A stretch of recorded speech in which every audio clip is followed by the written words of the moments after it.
The title of Patriarch of the West was first used in the 7th century, but after more than 1,400 years, Benedict XVI removed it from the list of papal titles.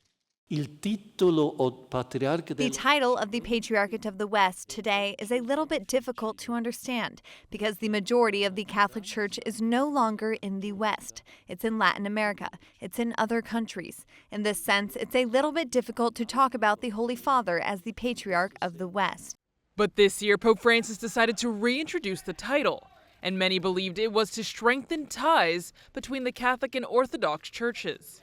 Yet this decision did not address a concern that arose following the First Vatican Council in 1870: how to explain the connection between the Patriarch of the West and all other Christian churches.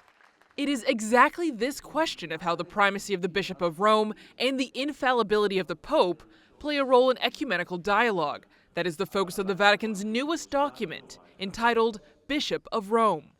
In the document, we point out that we have to review the different functions of the primacy of the Bishop of Rome.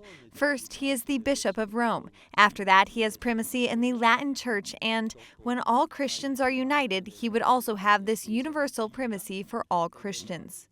But not all Christian denominations believe in papal primacy, and it is a topic that has been on the table for decades.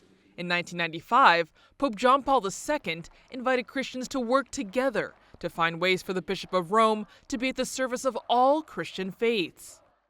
Papa Francesco ha ribadito The Pope reiterated the need and the urgency of thinking about a conversion of the papacy, stressing how the Pope does not stand alone above the Church, but within it as a baptized among the baptized, and within the Episcopal College as bishop among bishops, called at the same time as successor of the Apostle Peter, to lead the Church of Rome, which presides in love over all the churches. But to achieve Christian unity, the responsibilities of the Pope as the Bishop of Rome and how those relate to other denominations need to be clarified.